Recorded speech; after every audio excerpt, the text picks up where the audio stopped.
of them, not the worst parts, the best parts. This is the best of the rest.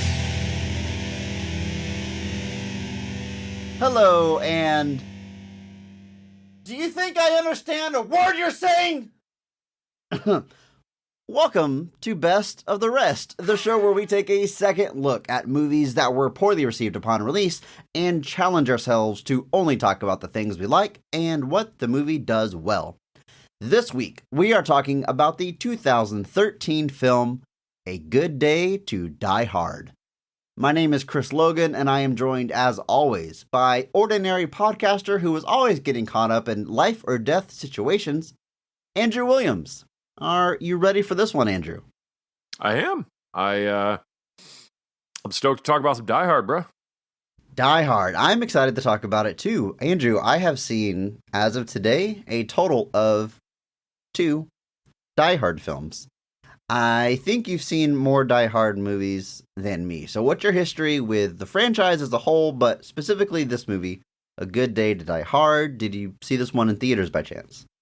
I think I did, maybe. Anyway, Die Hard's that thing that's like always kind of been around. Like it was on TV when I was a kid. My parents watched Die Hard. My dad likes Die Hard. You know, that was always like around. And I actually kind of remember the Die Hard as a Christmas thing happening like in real time as I was growing up, because people didn't used to have dumb arguments like that. And your stance on that dumb argument is? Who cares? If you want to watch it on Christmas because you think it's a Christmas movie, do it. And if someone's going to tell you that it's not, they just don't like fun, I guess. Like they just don't want people to have a good time. I don't know. Watch it and enjoy it. And if you don't want to watch it, then I suggest you continue to not do that. It's so simple. And you're going to find that your life is the same afterwards.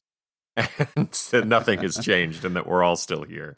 But either way, like I remember that like kind of gaining momentum like in real time. And I think the internet definitely was part of that. But I remember 4 coming out. I remember like being kind of stoked that I was going to kind of get to watch a new Die Hard in theaters when 4 came out. And then dug 4. I know 4's got, you know, some mixed, not enough to be on our show, I don't think, but I know there's definitely detractors. And then 5 kind of came out, and not as the decisions on 5 were a little bit more firmly one way. I think I saw it in theaters. Yeah. I think I saw it in theaters. I really don't remember. Did own it. Never been my standout of the franchise, but also didn't really know if I'd ever watched it with really like a keen eye to like really digest it. The word of mouth definitely plays a factor, I think, in that. But yeah, I'm excited to kind of go back and take a look at it. Yeah, I mean, the month of June, this is our last entry for this category we're covering, which is the Black Sheep movies, the quote-unquote low point of franchises, or the movie that everyone seems to kind of agree is the, I hate using these words, but worst of the bunch. But there's no doubt. A weak link, if you will. You look at the Die Hard franchise, it's A Good Day to Die Hard, the one that gets singled out.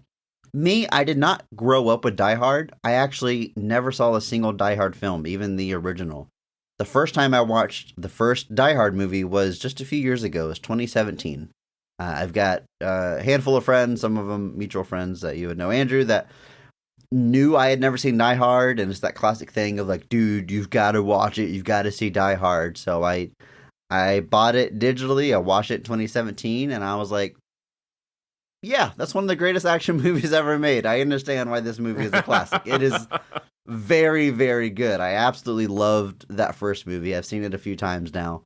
I do own the entire series at this point, but I never watched the sequels, just haven't gotten around to it. And then I kind of considered it, you know, I knew we were covering the 5th entry. I was like, do I watch all the movies leading up to it, or do I just jump into this one as cold as possible? And that's what I decided to do. I wanted to see this as much as I could, like on its own merits, without comparing it to the evolution of the series. It's a bit jarring, having only seen the first movie in this one.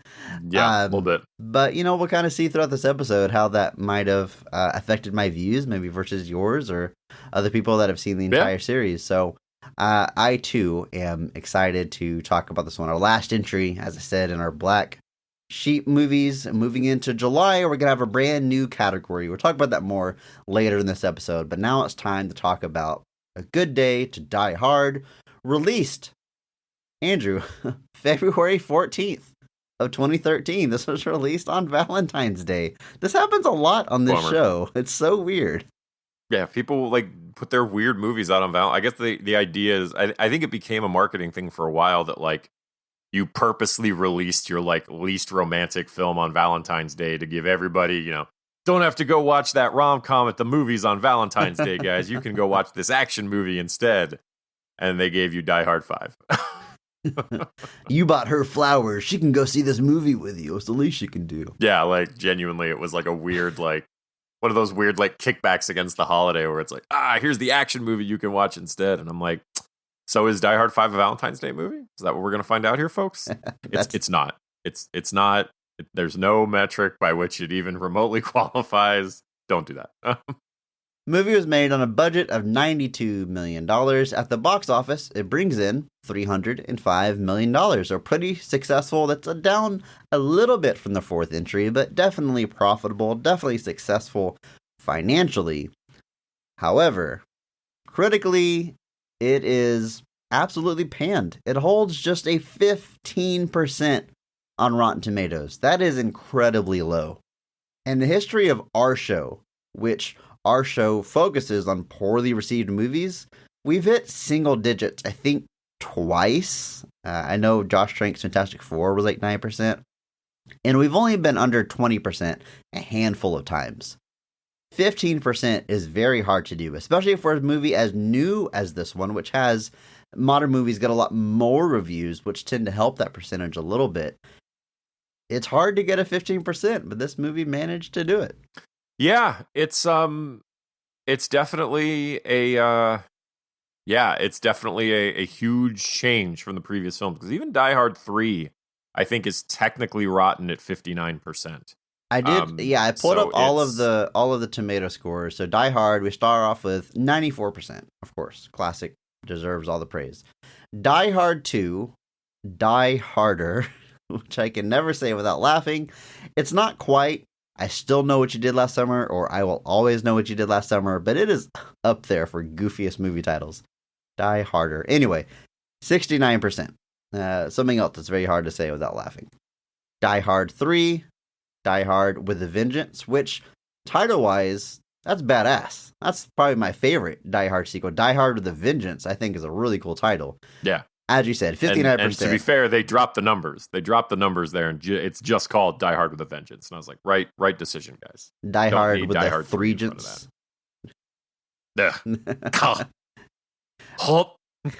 How do you feel about Fate of the Furious, Andrew? Does that one bother you? Yeah. Okay. Mostly it was how it was the F8 together pronounced as fate. I was like, no, this is not the internet. This is not 4chan. What are you doing? Stop it. Die Hard with a Vengeance, 59%. Technically rotten, but I have not seen the movie, but I know like Samuel Jackson gets praised and performances get praised, and I don't know. If it was just a trilogy, if it was just those three movies, maybe we would be talking about Die Hard with a Vengeance, but they relaunched the franchise over a decade later with Live Free or Die Hard, which I was surprised to see has an 82%. That was much higher than I expected, because it just kind of following like the pop culture reception of these movies. This one seemed to be like the Jump the Shark movie, where like John McClane becomes like an almost unrealistic action star. But it is the only PG-13 movie in the franchise, which I also found pretty surprising. But I was surprised to see that tomato score. That one was better received than I figured it would be. That one was interesting because there is a gap, because Die Hard with a Vengeance, I think I forget when that is. It's 95, I think, and then Live Free Die Hard is 2007. So that's a 12-year gap between those. And Bruce Willis lost all of his hair. He's now bald. Bruce Willis lost all the hair. He's now bald. That was back when Justin Long was a really hot thing. Like, we were really going hard on Justin Long there for a while. But yeah, I remember when it came out, the PG-13 rating was criticized. The title and that was genuinely one of the bigger criticisms you'll still hear people make about it, is that that's where McClane kind of jumps from like relatively grounded cop in increasingly ridiculous situations to like almost like superhero level. Like at one point in Live Free Die Hard, he surfs on an F-15, and I'm like, you know what, whatever. Like it's a weird sequence, but like it was pretty well received. I think you had an engaged Bruce Willis. You had a pretty relatively topical plot. You had Timothy Olyphant as the villain, and he rules, as we all know. So a lot of that stuff came together, and I think people genuinely really liked it. And yeah, then we get to this. Die Hard is an interesting franchise. Even Die Hard 3, if you go back, it's got a 59, but I think the audience score on that is over 80%. And you find that with a lot of these. The audience scores are pretty high, again, until 5. 5 is, again, where it kind of goes off the rails. It really is like, it's not even a situation where you can say necessarily that the audiences were really into it and the critics just weren't. It just kind of felt like everybody checked out for this one. Well, there's bound to be some inconsistencies, you could say, with maybe the characterization or the stories, because none of the Die Hard movies were originally written to be a Die Hard sequel. You've got the first movie, which is based on a book, and then all of the other ones are based on something, but not sequels to said book. They all start as a project that's something else that sort of becomes a Die Hard movie because he slapped John McClane into the main character's name. Yeah, and it's actually interesting because the book that Die Hard is based off is the second book in a series, no less. So, like, the basis for Die Hard is not even the first character, or it's not even the first book featuring that character. And then Die Hard 2 was based off a completely different book, like not even at all related. Die Hard 3 was a completely unrelated script, just called Simon Says, and obviously they incorporated a lot of that. And then, as we were talking about before the show, Die Hard 4 was based off a Wired article. I mean, it's kind of ridiculous. That's got to be like Die Hard history. Films. I mean, has the movie ever been based on a Wired article? Maybe there's a series in waiting there for us. But so is there a lot of like tech stuff in Die Hard 4, like computer stuff? Yeah, it's about a basically insanely good hacker that essentially takes over the United States using his ability. Andrew, that's why Justin Long is in the movie. I get it. He's an Apple. He's a Mac. He's a Mac, not an Apple. So that was an interesting dichotomy in that movie, though, because you had John McClane, who was very much not a tech guy, thrown into the middle of a high tech situation. That's actually part of what I like about it. But yeah, it's what an interesting franchise at the end of the day. But so then, many weird turns. By all accounts, Die Hard 5 was written to be Die Hard 5. That must have been their fatal mistake. Yes, you don't try to make a Die Hard sequel. Apparently. That was very interesting. But it is somehow oddly the only one that is seemingly not rooted in something completely unrelated. You know, you hear stories about stuff like that where, like, happens in horror franchises a lot, where like some unrelated horror script that features some like kind of would-be villain, they like take the script, they turn the villain into like like Hellraiser. I think that happened a bunch of times where like they took some unrelated script, changed the villain to Pinhead, and now it's a Hellraiser movie. And they don't all like that. Die Hard 3 is kind of like that, but the idea of that script is still intact. But it's not unprecedented to kind of like take another idea and just kind of repurpose it into something else. That's what, you know, once the studio buys your script, they can kind of do whatever they want with it as long as they're playing by all the guild rules. But yeah, like you said, maybe it was the fatal mistake that, you know, maybe they should have gotten some issues with Wired. I mean, maybe there was something hiding in there that they could have used. But yeah, who knows? The movie is written by Skip Woods, a man that we have talked about on our very show before, because he was also a writer on X-Men Origins Wolverine. And just looking through some of his other works, he was a writer on the movie Swordfish, starring John Travolta and Hugh Jackman and Halle Berry. Also, the A-Team, that reboot of the TV show, Hitman, as well as the reboot of that video game franchise, Hitman Agent 47. What I'm saying, Andrew, is this probably isn't the last time we're going to talk about Skip Woods. I don't imagine so. It's interesting because he apparently had a period of time where he was brought in like at Bruce Willis's behest sometime. Like apparently Die Hard 4, if you look at his Wikipedia, he's uncredited for that. But I know Kevin Smith talked about how Skip Woods was there like specifically to write stuff for Bruce Willis at kind of his request. If there was something in the script that he wanted shifted around or changed, that was literally Skip Woods' job. So I guess for Die Hard 5, they finally just cut out the middleman and were like, why don't we just get Skip Woods to write the whole thing? So apparently he had a existing relationship with Bruce Willis. Because there is that gap between Die Hard 3 and 4, but it's not really for lack of trying. There's plenty of like starts and stops with the ideas in that time period. And so I think when it came to getting another one off the ground, they were just, like I said, just, hey, this guy knows Bruce. He knows what he likes. He knows his sensibilities. And so they just had him write the script, which makes sense. The movie is directed by John Moore. Now, I can go through John Moore's entire filmography, at least his roles as a director right here. Starts off with Behind Enemy Lines. Remember when like Owen Wilson just decided to make a war movie in the middle of his comedic run of films? Yeah, like 2001, Owen Wilson is like firing on all cylinders when it comes to comedy. Suddenly, hey, I'm just going to make this movie called Behind Enemy Lines. That's Owen the same Wilson's year as a badass. I saw the movie in theaters and really enjoyed it. I haven't rewatched it, but it you look at the critical reception, it's not too great, but I remember liking it. I also remember liking Flight of the Phoenix, which is a remake of the 60s film or a readaptation of the book, however you want to categorize that. It's very confusing. But that one had Dennis Quaid and Giovanni Ribisi, who is the greatest actor of all time. Love that guy. I really enjoyed that one when I watched it. I have not seen his other movies, though. The Omen, again, remake. Max Payne, based on the video game. Again, we might be talking about John Moore again at some point in the show.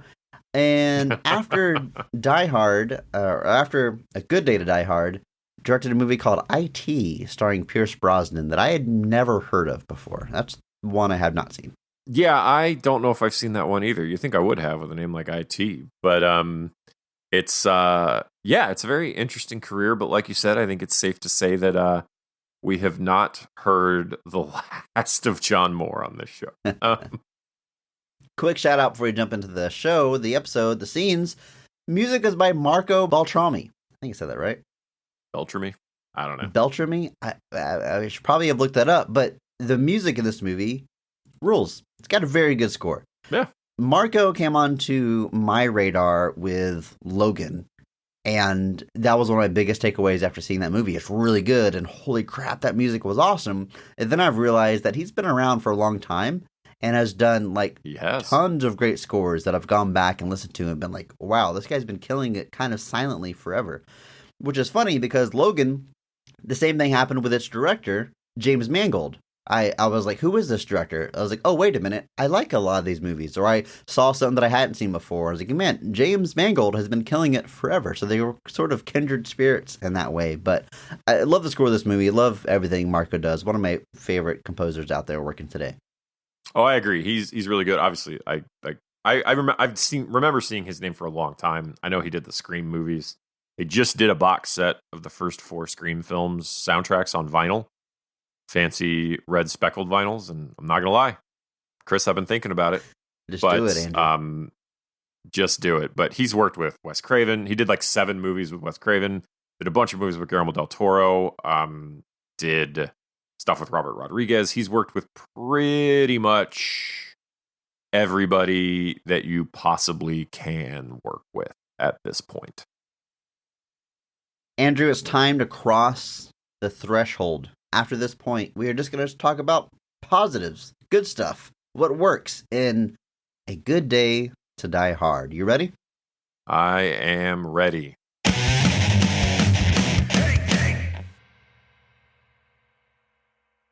While on a mission for the CIA, Jack McClane is arrested in Russia. Soon, his father John flies to Moscow to try and reconnect with his son and help any way he can. Jack reluctantly lets his father tag along on his mission to protect Yuri Komarov, a government whistleblower with information exposing corrupt Russian officials. They successfully evade corrupt soldiers led by the enigmatic Alik until Yuri's own daughter Irina reveals their location to the enemy. The McClanes narrowly escape death as Yuri is captured and manage to track them down to Chernobyl, the location of Yuri's secret file. After Yuri and his daughter team up to double-cross Alik and his men, only Jack and John McClane stand in their way. Andrew, that is a very condensed version of the story, but in my opinion, that's the only story beats that you really need to know to follow this film. Yeah. Which is why it's called a summary. I mean, I'm just kind of describing what a summary is, but what I'm saying is there's a lot of sort of extra twists and turns and characters that, you know what, I didn't need all this stuff. Just who's the good guys, who's the bad guys, let's go. Yeah, I mean, that's really all it is. At the end of the day, this movie there's a lot happening, but the general action is pretty straightforward. Yeah, jump right into it. Before we get into the scenes, of course, we're going to talk about the cast of this film, starting with the high point, the best casting and best performance. Every week, we recognize one person who goes above and beyond the Call of Duty and actually raises the quality of the entire film with their performance. We recognize that person by giving them the Mark Strong Award. Andrew, kick us off. Who gets your Mark Strong Award for A Good Day to Die Hard? I got to go with the man. I'm giving it to Bruce Willis as John McClane. Okay. You said the man. You threw me off. I thought you've got to be describing Jai Courtney. I didn't say, Chris, I didn't say the king of the universe. I said the man. No, but I'm going straight to the top. I'm giving it to Bruce Willis as John McClane. And this is not, I'm not doing this just because he's retired from acting. I'm doing this because genuinely watching back the movie, Bruce Willis has always been the shepherd of the Die Hard franchise. Like he's one of the only people that's appeared in all 5 of the films. And ultimate results aside, he never really wanted to just do it for the sake of doing it. This is always kind of that thing where it felt like he'd show up and do be invested. And I think it does show here. This is not, there's a lot of later movies where people will be like, he's just kind of here. But I think he shows up here. He's doing the part the best he can. And obviously, I think he's got that charisma that's elevating this role. Oddly, not a lot of the cast of this movie is oddly limited. Like there's about a bit parts, but our main characters, there's really only 4 or 5. And he gets his chances to just be exactly what you expect John McClane to be. He gets his quips. He gets to steal cars from Russian drivers and then punch them and say, I don't know what you're saying. So he's in. And so I gotta go with Mr. Moonlighting himself, Bruce Willis as John McClane. I agree. Bruce Willis also getting my Strong Award for much of the same reasons that you're saying here. I mean, he elevates this movie. This might be one of my classic backwards compliments, but you take someone else, you don't call this movie Die Hard, you put someone else in the lead role, just a more generic actor, and you've got the most basic straight to video action movie, very straightforward, right? But Bruce Willis, true to the Mark Strong Award, is elevating this film with his charisma, with his quips, with his likability, with all the things that Bruce Willis is most known for that are all on display here. I would not say this is a movie where he is suddenly phoning it in. I don't think so.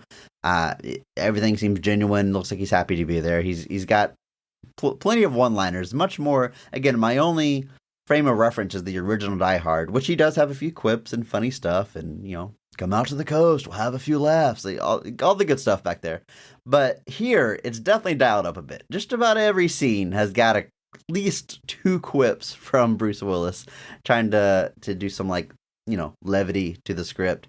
It reminds me a bit, and I'm kind of making this assumption. Again, I've only seen the first movie and the 5th movie, but Andrew, if you're familiar with the TV trope known as Flanderization, where characters, mainly supporting characters, but a main character in this case, as the series goes on, their quirks end up defining the character, named after Ned Flanders, who was originally just a dorky neighbor, but later seasons, he is super ultra Christian Ned Flanders that defines who the character is.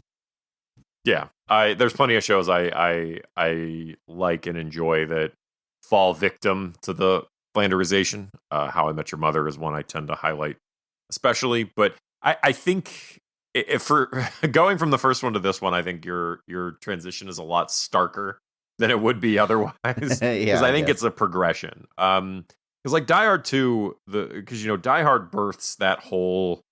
There's like a whole genre that are just like, that's literally a topic we could do is just Die Hard ripoffs. Because there's so many movies Yeah. that just take that base concept of lone hero stuck in a building with terrorists. Like, and that building has changed. And then Die Hard 2 kind of started that joke of like, but it's just the first Die Hard, but now it's in an airport.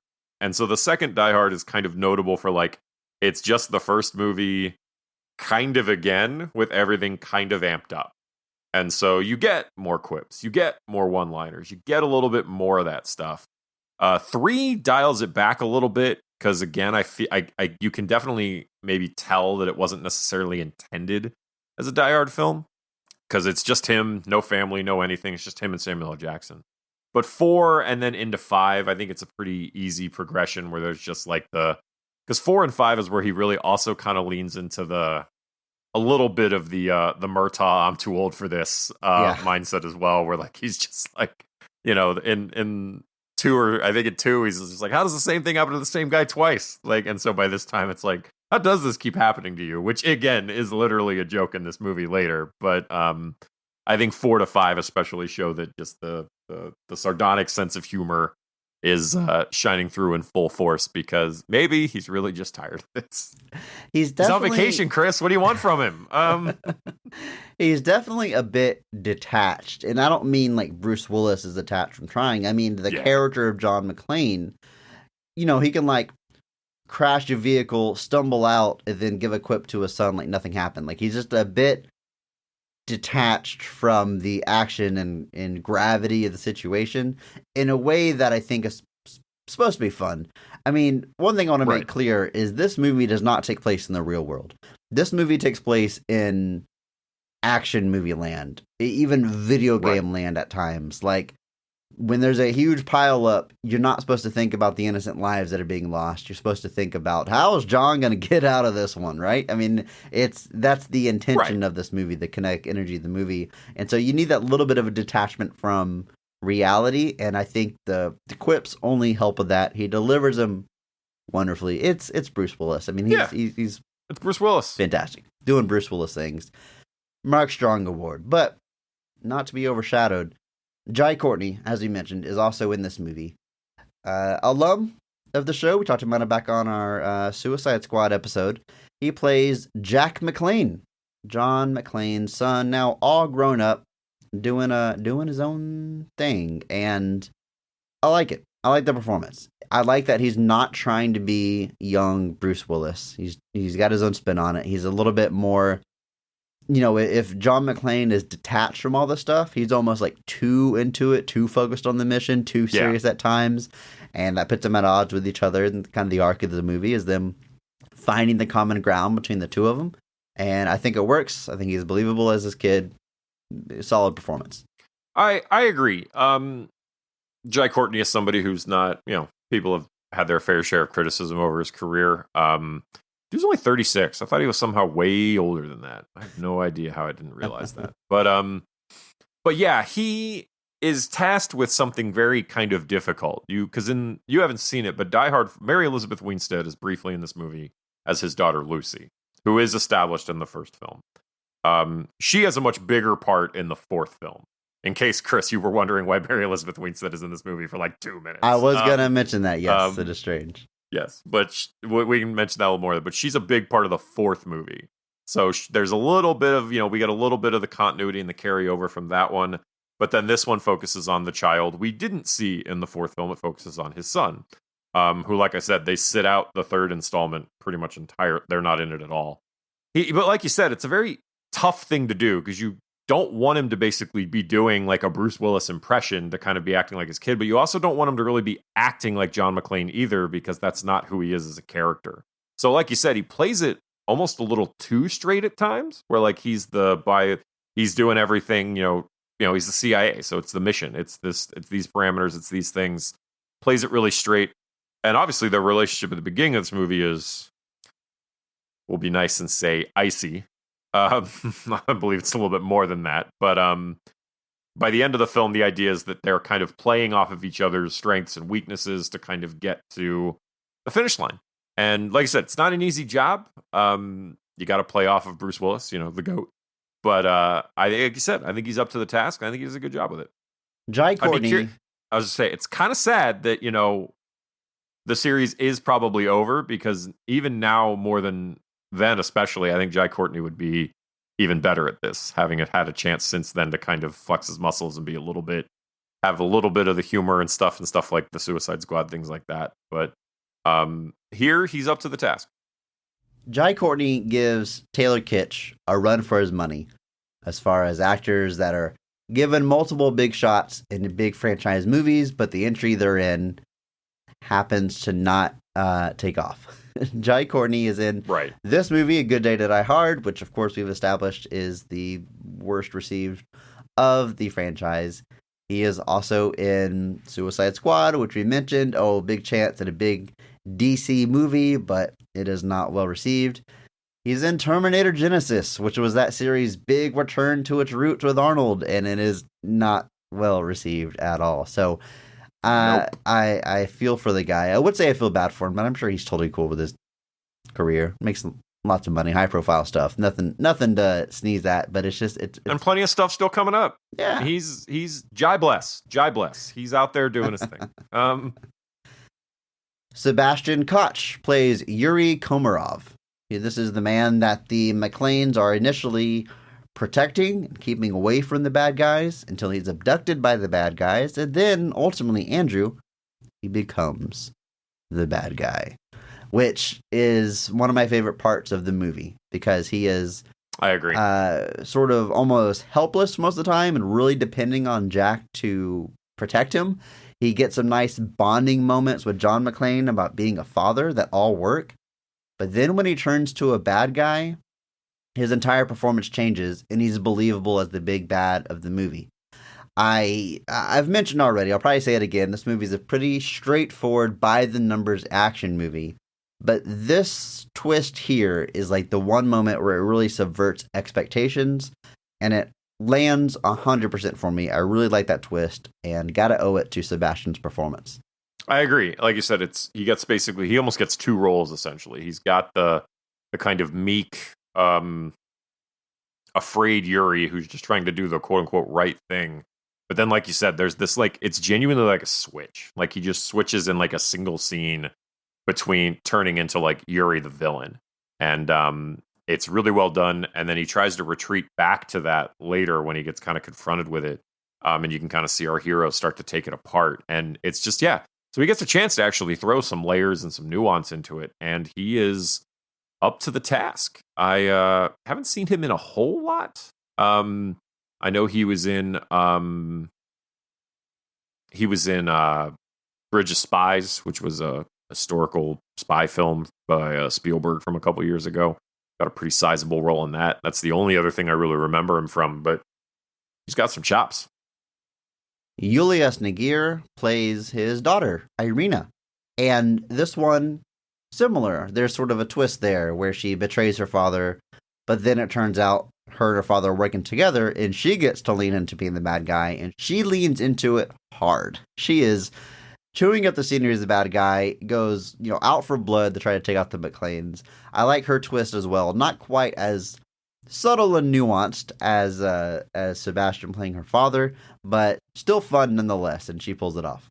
I agree. Like you said, you kind of see the first twist is interesting because you kind of see McClane unraveling it in real time, just not quite fast enough to do anything about it.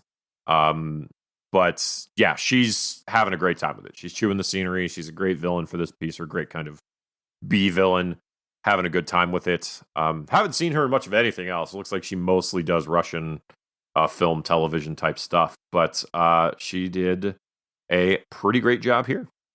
Now, this next performance I really like, and I made a genuine effort to make sure I'm pronouncing the name correctly, but I'm probably still going to butcher it. I'm sorry. Radivoje Bukvik plays Alik, who for most of this movie, it looks like he's going to be our big bad guy. He even has like the classic big bad guy scene where he goes off on a monologue about being a bad guy, and he's also very charismatic and somewhat likable, even though he's evil. All the tropes you expect from a big bad, until he is unceremoniously killed. And again, one of my favorite twists in the movie. But he plays a leak who Bruce Willis, as John McClane, often refers to as the dancer, because he does this little dance the first time that they come face to face. I love this performance. Super charismatic. Very fun. I'm a little sad that he doesn't ultimately be the big bad guy, but I think because he was so good at doing it, it makes that twist stronger. So I can see why they did that. But love this performance. If he was in the movie more or did get multiple scenes as the big bad guy, would be giving Bruce Willis a run for his money for a Mark Strong Award, in my opinion. It's very possible. Yeah, he, like I said, he kind of just stops short of getting the full villain treatment. There's kind of an 11th hour reveal that things are not what they seemed, and he doesn't even seem to be aware of it. That's kind of what I also kind of like about it. It's like he's not in on it. They basically just used him to get to this point, and then they just dump him, and it's cold blooded. But yeah, like you said, he understood the assignment completely and utterly. Yes. He knows exactly what he needs to do. He's here to do it, and he's having a blast doing it too. Now, this is again, I've only seen the first Die Hard and the most recent Die Hard, but this type of bad guy I definitely expect from a Die Hard movie based on that alone, as well as Sebastian giving his turn. Those are both very Die Hard in different ways. It's funny, Andrew, we did this theme in June for Black Sheep movies, and we just kind of happened to land on 3 movies, 3 franchises that are defined by the lead actor. I mean, we did Mission Impossible, which is probably Tom Cruise's most famous franchise, and it's very much his vehicle.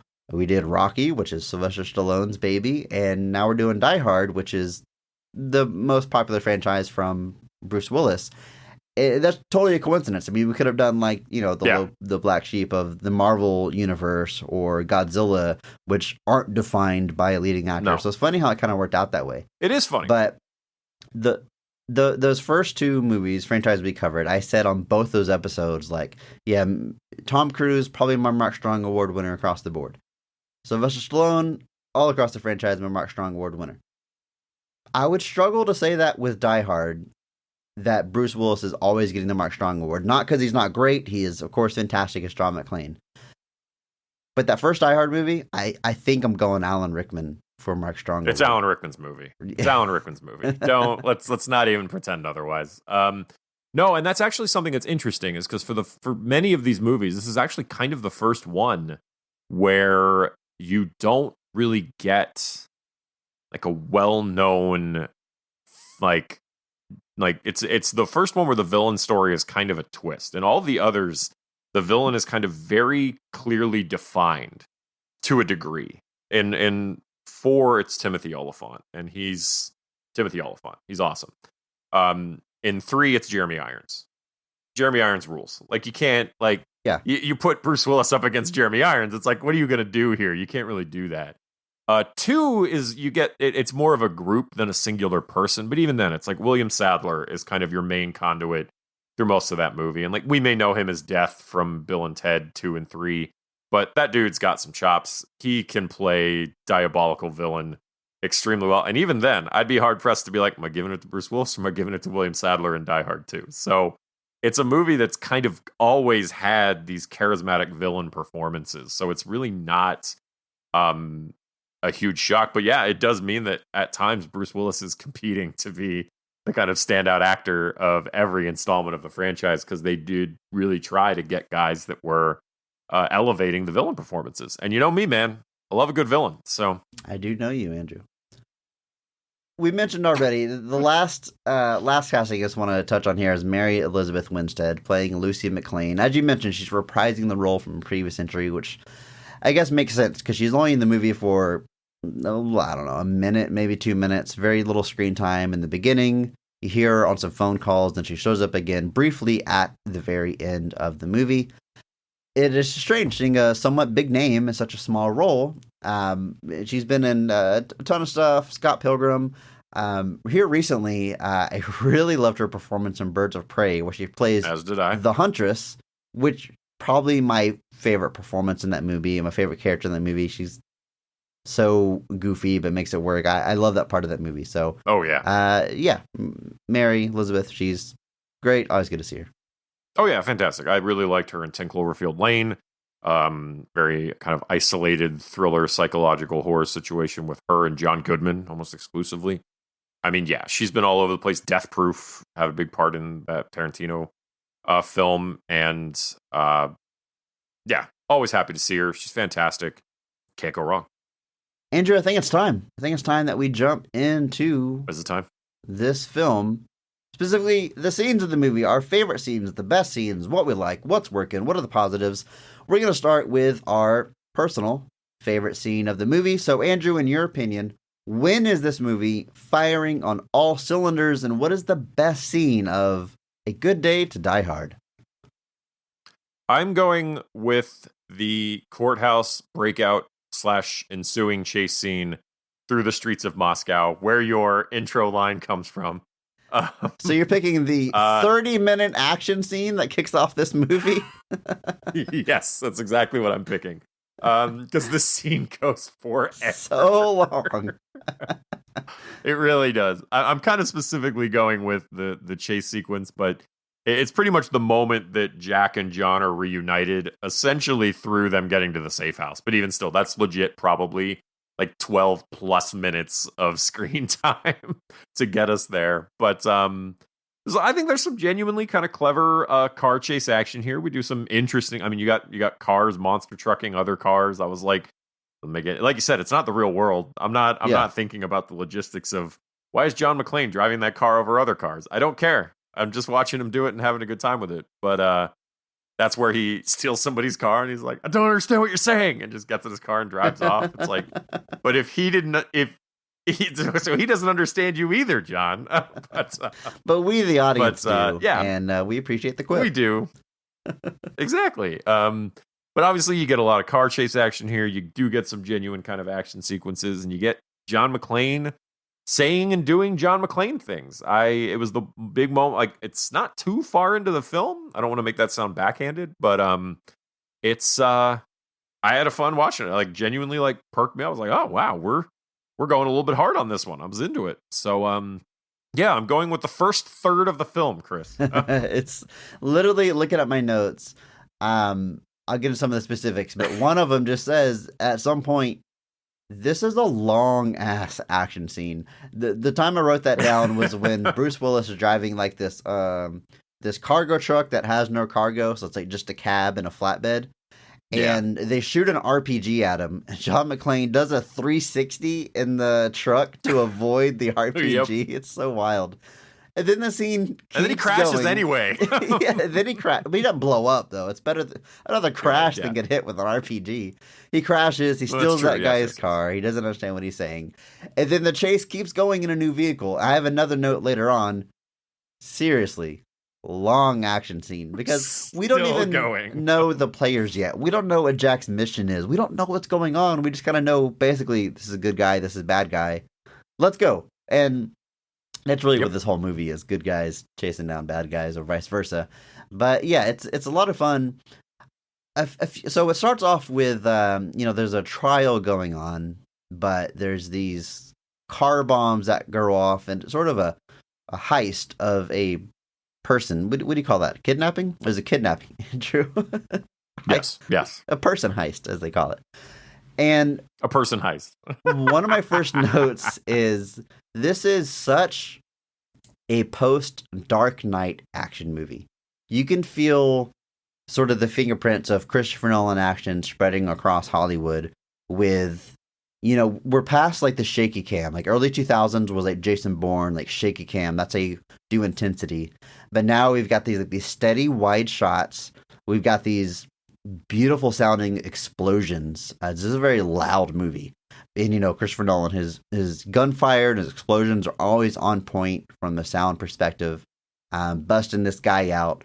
The movie has a blue and gray color palette, which is, again, very Christopher Nolan inspired, or I know you could say it's Michael Mann Heat inspired. We've had that conversation a lot, but I really think the success of The Dark Knight has had ripple effects throughout the early 2010s of action movies, and it's totally on display here. And that's not a bad thing. I think this movie looks pretty dang cool. All totally works for the feel they're going for. But yeah, it's a good pick. This is just a long chase scene. There's a lot of fun beats throughout. It sort of looks like it's winding down because he crashed his car, then he steals another one and keeps going. Good pick. I mean, I think it really sets the tone for what we're in for, that opening action scene. Yeah, it really does. I mean, at that point, you know what's happening. Like I said, this is actually also one of the first ones where, like, it doesn't really get, like, personal between McClane and the villain like it does with kind of the others. Like, in a lot of the others, McClane's attempted or repeated attempts to defeat the villain eventually makes the relationship between John and the villain very personal. And in some of them, it's way more than that, because you'll find out if you ever watch them, Chris. Okay. But in this one, it's the first one where he's kind of detached. Like, he's kind of really just riding along for this movie, sometimes quite literally. Good pick, Andrew. I'm going with a different action scene of this movie for my favorite scene, though. I'm going to go with the first time that John McClane and Elite come face to face. This happens whenever they're trying to extract Yuri. Jack McClane's partner has been killed because Elite and his army are hot on their tail. And he says, yeah, you can get me out of here, but I have to take my daughter with me. That's my only condition. So they say, fine. And he calls his daughter. They decide on a place to meet. They all meet up there. And then we find out that his daughter has seemingly double-crossed him because she told Elite where they were meeting. So all of our main players sort of come together. The McClanes get handcuffed. They're down on their knees. And Yuri and his daughter are taken away. We got Elite and a few of his henchmen. And we get this great monologue from Elite. And he's doing all the bad guy stuff. He's kicking his feet and dancing, having a good time, which they directly parody in Bloodshot, a movie that came out a few years ago that we talked about on this episode, where they point out the trope of a bad guy dancing before he hurts the good guy. And this is a prime example of that. And he does this dance, and it's so weird. He goes, I could have been a dancer, I swear to God. Just totally serious, totally deadpan. But yeah, like that was his original passion. I love it. He's eating it up, but of course the McClanes manage to escape, and they take out all of these henchmen, these waves of henchmen, just the two of them. Classic good guy, bad guy action movie stuff. I love the scene where they jump behind a bar, and they're still at odds. They still haven't really, come to bury the hatchet between the two of them. But Jack tells him, do what you're best at. And John's like, what's that? And Jack says, fucking killing bad guys. That's your thing. And they shoot out the windows and glass shatters, and they take out all the bad guys. And again, I haven't, that seems to be poking fun at what we've been talking about. John McClane's thing is that he just happens to get caught up in these situations and then shoots or fights his way out and kills the bad guys. That's his thing. It's like Jack has watched all these movies leading up to this point, and it's like this is what you do. And it's just a good, fun action scene. I like that it has John and Jack working together for kind of the first time in the movie. It goes full video game where like this helicopter zeroes in on them through the window and starts shooting at them, and they gotta take off running, jump through a glass window to the outside, and slide through the debris chute. I mean, it's just wild. I'm waiting for like the prompt to pop up, like push X and square at the same time, because like a quick time event to get through the window.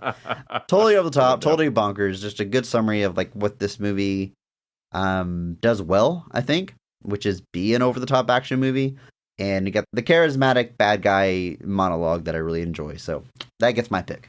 That's a great pick. I think it's obviously, like you said, it's the first time our supposed villain and John McClane are coming face to face. That's something that tends to be a big deal in some of these films. Obviously, the first one, they play really fast and loose with that inadvertent meeting between Gruber and McClane for the first time. But here they make the most out of it. They make the villain really memorable. They give him some clever moments and make it stand out. So, great pick.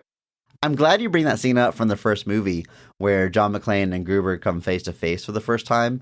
Because if we were covering the first Die Hard, that would be my pick for favorite scene. The way that Alan Rickman completely, he realizes that he doesn't know what he looks like, so he completely changes his voice to be like a California dude and totally fools him. Wonderful. Chef's kiss. Favorite. I love it. Yep. And fantastic. There's a bit of I don't know if you'd call it a reference exactly, but a scene in this movie that very much reminded me of that is after Yuri double crosses a leak and kills him, and he's now the big bad. The McClanes rush in, and he's not expecting to see the McClanes again.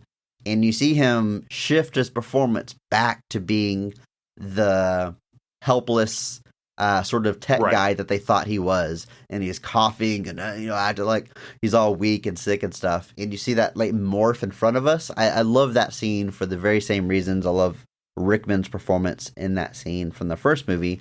And again, I don't know if it's a direct homage or coincidence or not, but it definitely reminded me of that, and I really like that bit in this movie. I agree. Andrew, a bit before your favorite scene of this movie, that very long chase scene, we have John McClane arriving in Moscow, and there's this somewhat long scene of him in a taxi cab speaking to the driver, and it's so sweet. It's so nice.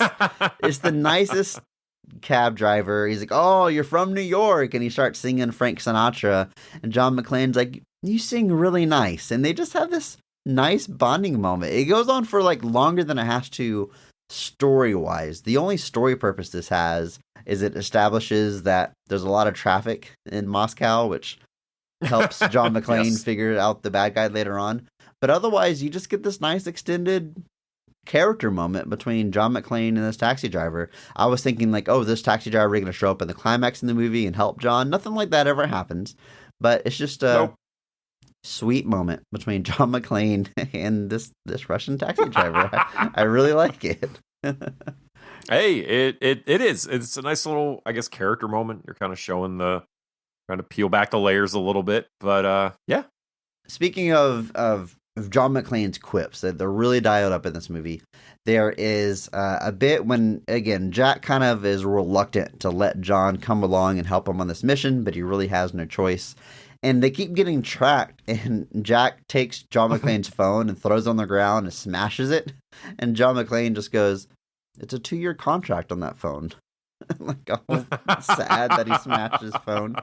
And he's always got that, again, like 2 degrees of detachment or separation from the gravity of the situation. And I guess he's done this stuff enough in his life. He knows he's going to come out on top. He knows he's going to win. He's fearless. He's comfortable enough to be lighthearted and make these quips. And for the most part, it's working for me. I agree. That's definitely one of the McClaneisms at that moment. Like, because it is interesting because in like the first Die Hard, it becomes very personal because his wife is one of the hostages. And in the second one, it also becomes personal for a similar reason. And so there's always this level of investment that McClane gets along the way. And in 3, it's different. In 4, it involves Lucy. So with this one, it's kind of one of the first ones where, like, again, like I said, he's just along for the ride, and he really kind of doesn't have that personal investment in the plot necessarily that he otherwise might have. And that sounds like a criticism, but it's really not. It's just kind of showing that, sometimes it's somebody else's situation that he gets caught in, and just has to go along and kind of sometimes take their lead too. And that's just one of those moments, like you said, that highlights that there's this detachment. Like, he doesn't really understand what's happening here, especially at that point in the film. Like, at that point, because he sees Jack as, like, he thinks he's off the rails. That's how the movie kind of establishes, and that's why he goes there. He's trying to find Jack because he thinks Jack's in trouble. He's like, he arrests for a variety of different things. He doesn't realize that it's all a cover and he works for the CIA. So when he first sees him, he really doesn't understand. And that's another moment where he's just so detached from it But yeah, just the delivery of like, that was a 2-year contract. Like, he's not saying it like angry. He's not even like screaming it. He's just like dejected, just like a guy who's just like, I liked that phone. Yeah. It's gonna be such a Just get pain me to go another back to the one? store and get that taken care of. Yeah, it's great. Can't There's fix this. there's a scene in this movie pretty late that, Andrew, it shouldn't work, but it works for me. The whole arc of this movie is John and Jack connecting, and Jack accepting John as his father and knowing that he really did try his best throughout his life and have the best intentions. And before they arrive at Chernobyl, they know this is like the last stand with the bad guys. And before they go in, they're like arming up at their car. And John is reflecting and he says, I had a pretty good day. It's fun running around with you. I love you, boy. And it works for me as like a father-son connection. That I love you, boy, is that John McClane's way of, see him saying I love you is a big deal because he's, grizzled action star John McClane, and Jack accepting it's a big deal.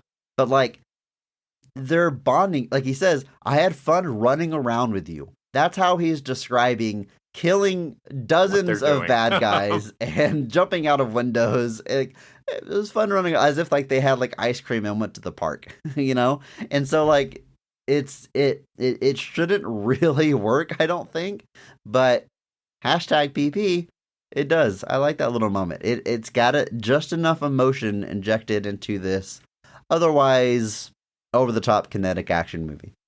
I agree. I think it's a fun little. It's kind of the calm before the storm, if you will. Obviously, things are about to go off the rails pretty heavily following this, so it's their last kind of big moment to kind of catch up before nothing's going to happen to them. They're the heroes of the movie, but they don't know that. They're not aware of that, so they treat it like maybe we won't. Maybe this is the last moment we have. And yeah, it's a fun little quiet character moment. So at Chernobyl, inside this vault where this file is, this very important piece, this very important document is, you've got Yuri and his daughter and Alik inside the vault. And again, we think Alik and Irina, the daughter, have teamed up against Yuri. But you kind of see this twist. You see this change in their performance. You realize that Irina is actually going to be helping her father, Yuri.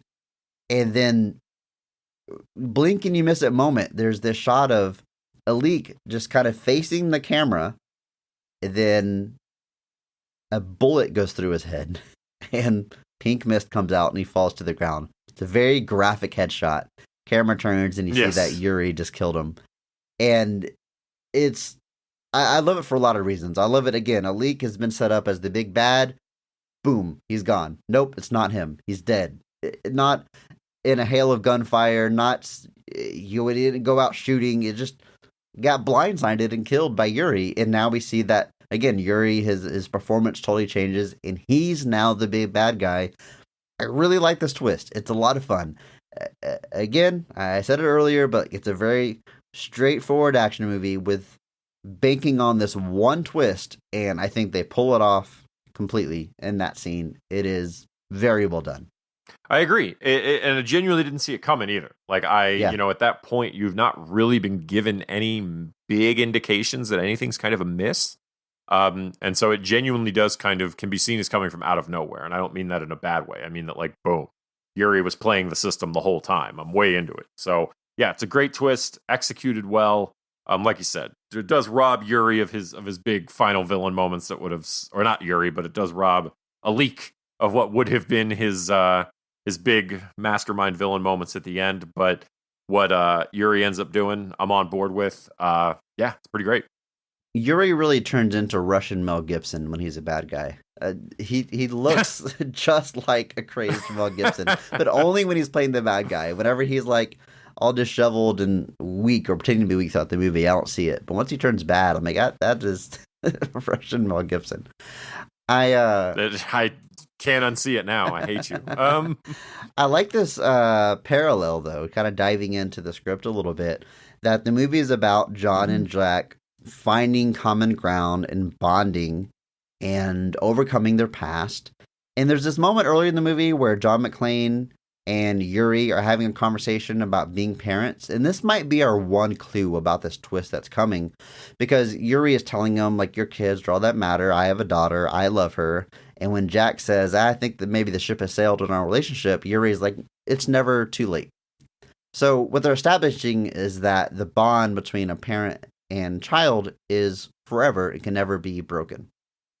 So whenever we see that his daughter has betrayed him, we kind of have this clue that, like, well, that's probably not going to stick, because we've established that parents and kids bond is above all else. And that turned out to be the case, where it turned out him and his daughter have been working together the whole time. So the parallel where the good guys, father and son, team up against the villains, father and daughter, team up, it's a nice little parallel in a movie that's not trying to be too deep. There's not a ton under the surface. Right. There is one of those moments where it's just enough to give it a little bit of a sort of integrity, sort of flexing its chops a little bit, and it lands. Yeah. I agree. I think it's definitely got a couple of those peppered in, and I think that definitely separates it from maybe similarly viewed films of the type where it's very surface level action films. It does put in that work every now and then to just stand out the best that it can and make these fine character moments and kind of make it, making the most of the tools it has. And I think that's definitely one of them. We got to talk about this final action set piece, though. It is bonkers. We've got Irina in a helicopter, just ready to mow down the McClanes. John McClane finds his way into the back of said helicopter. He buckles himself into like a Jeep that's in the cargo space, and he gets to say the line. He says, "The shit we do for our kids. Yippee-ki-yay, motherfucker." Because this is an R-rated movie. And he drives the Jeep out of the helicopter, but it's chained to the helicopter. So the helicopter then starts spiraling out of control, and it can no longer shoot Jack McClane because he's thrown it off balance. And he's kind of sacrificing his life because he doesn't really have an escape plan for this. But he does escape by climbing out of the Jeep. As the helicopter is spinning, he uses the momentum to swing himself into a building in one of the most ridiculous action scenes in the movie. But, we've come this far. Let's just go all in. And that was another QuickTime event in my head where, yes. as he's sailing towards the window, I was like, which way do I have to move the joystick? Which way? So he makes it in, and we got John and Jack McClane inside the building. We've got Irina in the helicopter. At this point, she's literally just going to crash into the building to kill them. But they jump out the window before impact. And I love that shot of them slow motion passing by Irina, and she's like has this shocked look on her face as they pass by. John is giving her the finger as he falls. It's just very fun. The camera tracks with them all the way down through a glass ceiling and into a swimming pool where they land safely. But the bad guy has been killed, and that's basically the end of our movie, other than all the wrap-up scenes and everything. But that's our last big hurrah action-wise, and it's one of those things, like, if you've been along for the ride this far in the movie, none of this is going to faze you. You should be having fun with it at this point. I think so, yeah. It's a suitably bombastic finale, taking place at Chernobyl, of all places. A little bit of revision on what apparently happened at Chernobyl. Wasn't just a meltdown, folks. The conspiracy is real. But but yeah, it's over the top. It's ridiculous. You've got trucks dangling from helicopters crashing into buildings. You got people giving people the finger. Because Chris, that doesn't happen in real life. No,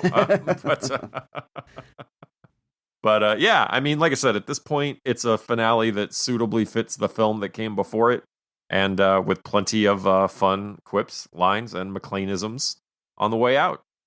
Andrew, hashtag Positivity Podcast, hashtag PP.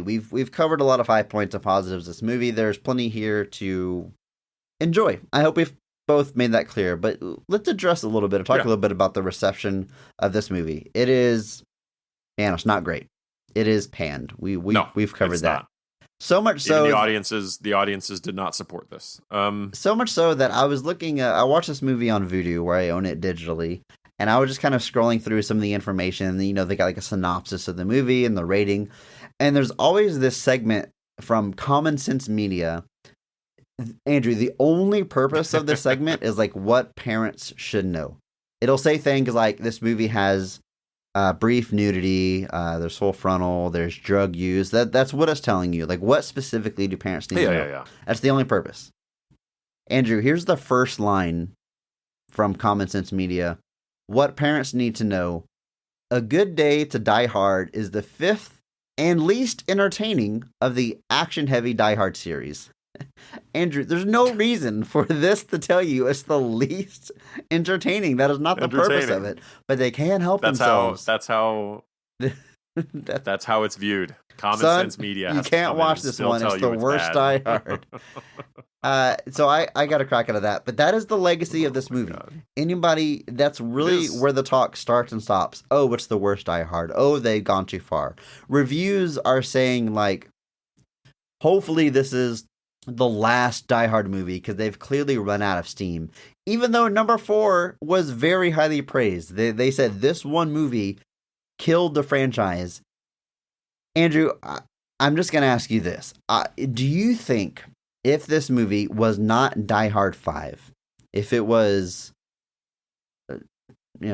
Traffic Jam in Moscow, that's the title I'm giving this movie. If it was an original IP, if it was the same movie but not part of the franchise, it would have been better received. Not great, not 90% Rotten Tomatoes, but do you think just the fact that it's put in the lineage of Die Hard worked against its reception? I would definitely agree that being Die Hard 5 meant that this was going to face a lot more scrutiny than it otherwise might have. To go as far as to maybe say things like, maybe it would be viewed differently, I don't know. But at the same time, if it's not Die Hard 5, I don't think I think people pay less attention in that case. In which case, people might be more willing to be like, hey, it's a fun time. So maybe a better reception, yes. But I do agree overall that being Die Hard 5 is what really definitely affected the reception of this. Because when you watch 1 and you watch this, especially directly, I would imagine that was a little bit of a jarring experience. but especially when the first one is seen as possibly the pinnacle of action movies, genuinely well crafted, well directed, well written, well acted, everything. Die Hard nails everything on all cylinders, and it's to watch that and then this, I can see how somebody would not necessarily be on board with that. But removing Die Hard, I think it would have two, one, like I said, it takes a lot of the attention off of it. But then, like you said, people might be more forgiving. Not necessarily forgiving, but they're not going to have that straight comparison to Die Hard outside that Bruce Willis was in Die Hard. And I think that definitely affected 4 as well. I think that was something that, 4, like we said, has an overall positive reception, but a lot of the criticisms you heard were things that the first 3 movies didn't do this. The first 3, it was all comparisons to what came before. And so that adds this level of scrutiny, and it's always going to. I mean, when you make something a sequel to a previous film, people are going to make comparisons. It's going to happen. And I'm not necessarily saying that's bad, but maybe we should be taking a closer look. Andrew, I want to end this on one last positive. This movie has one of my favorite taglines ever. Do you know what the tagline for this movie is, Andrew? I do, but I want you to say it. Yippee-ki-yay, Mother Russia. Perfect. Fantastic. Beautiful, folks.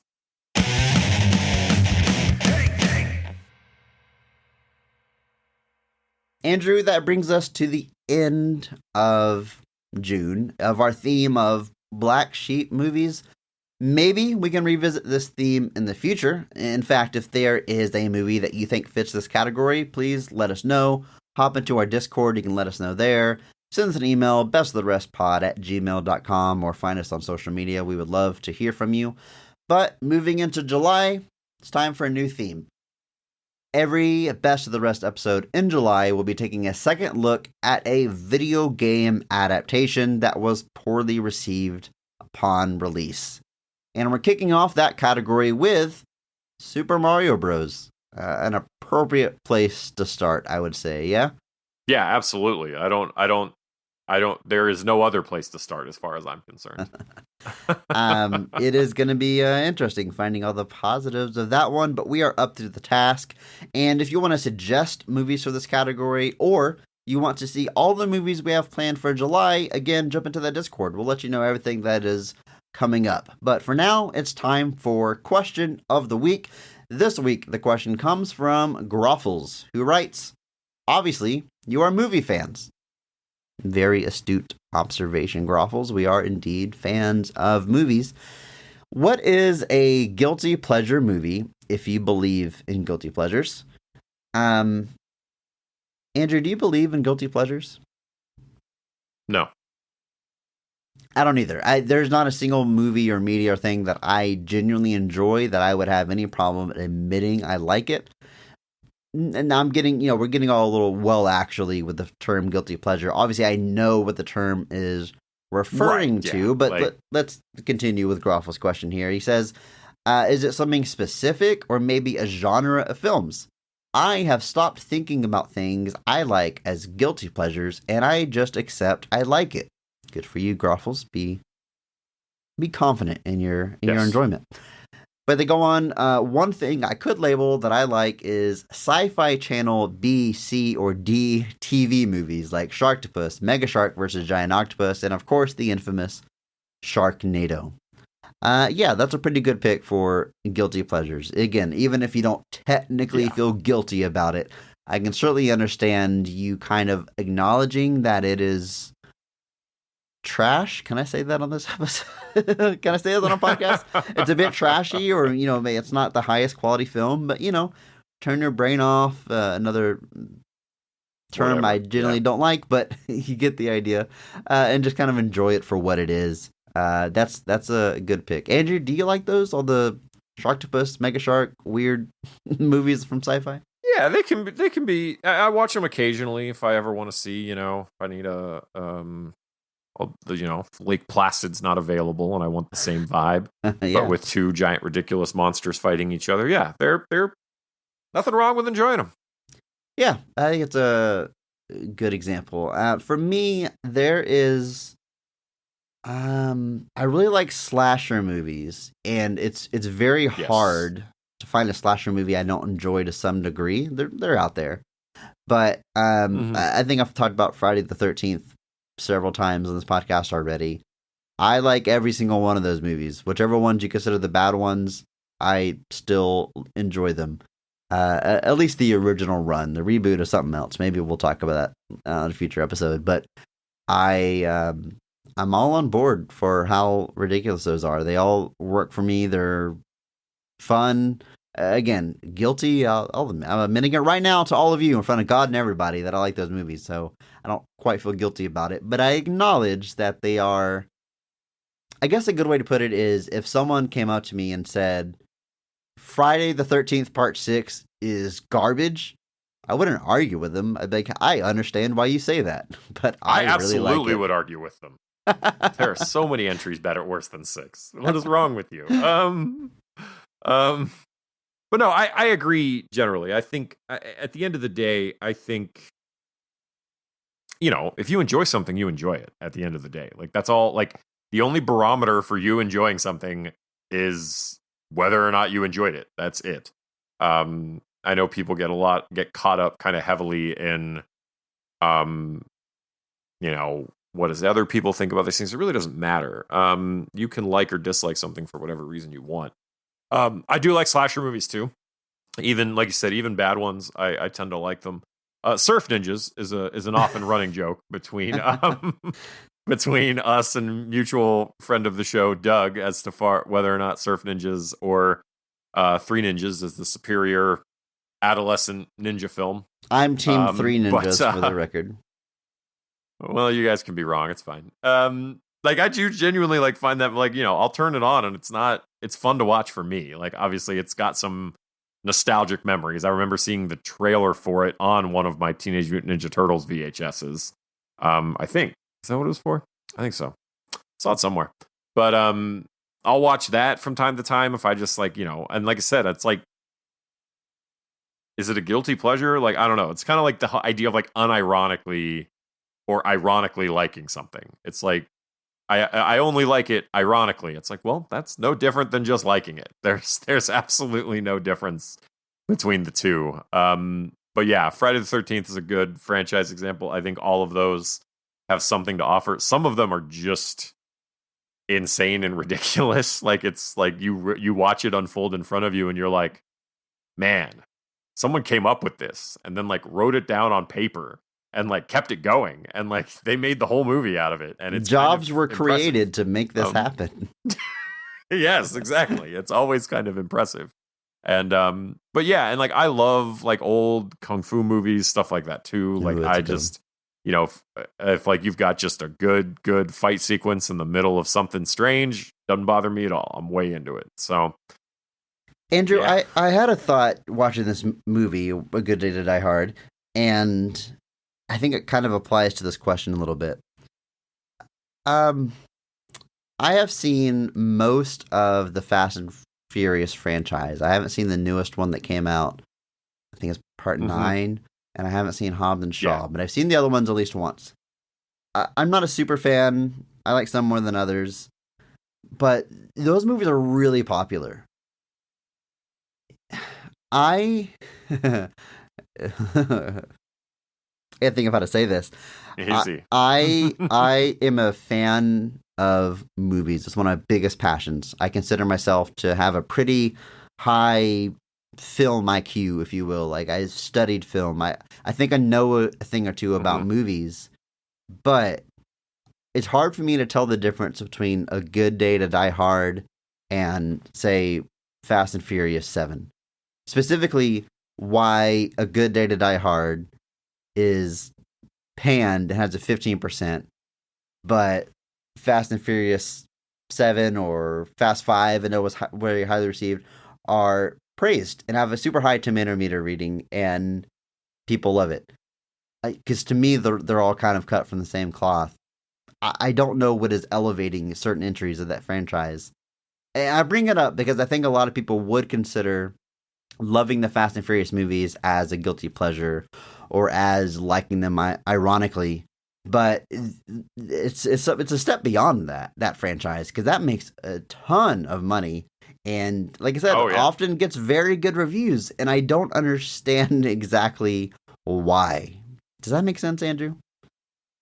No, it does to a degree, but the answer obviously is that those movies have The Rock. That's the is that what it is? Answer to your question. Fast 5 is when The Rock starts, and Fast 9 is where he leaves, and Fast 9 is when the series went rotten again. So, I'm just saying this is stats, folks. But just pulling straight numbers at you. No, and it's interesting because like I wouldn't really. I think there's a sense of scale to the Fast and the Furious movies where, you've got a lot of weird, ridiculous characters chewing the scenery, these great big kind of globe spanning action set pieces that I think people really get invested in. But yeah, it's an interesting comparison because I wouldn't call myself a super fan either. I've been watching them pretty consistently since 5 and I've seen all of them, but it's interesting to see the things that, but yeah, I do agree too that the idea that Fast and the Furious is seen as a guilty pleasure. A lot of people are like, anytime a trailer for one of those comes out or like the reviews start coming in or anything, like you go to any comment section, and I realize it's a comment section on the internet, but like there's so many people that are just all flooding those with just like, who's even watching these anymore? Like who even cares about Fast and the Furious anymore? And the answer is lots of people. Plenty of, like I said, they're not making $1 billion for no reason. So it's, maybe we're just out of touch, Chris. Maybe it's not the children who are wrong. It is the kids who are wrong, Andrew. Always the kids. Always blame the next generation. It's the American way. Of course.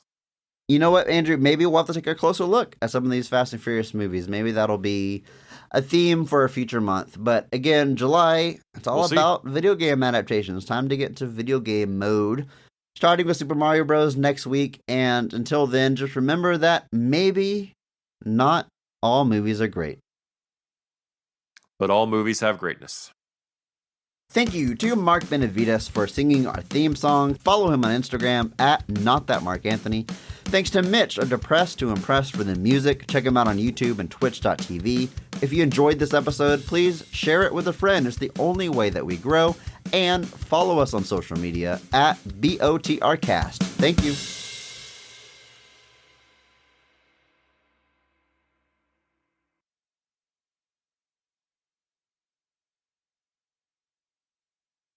I love that you singled that scene out from the first movie, the first meeting between John McClane and MacGruber when they come face to face. If we were covering the first Die Hard, huh? What'd you say? I said Gruber, not MacGruber. Did I say MacGruber? I heard MacGruber. I may have been wrong, but I guess I should take it again, just in case. I'm in.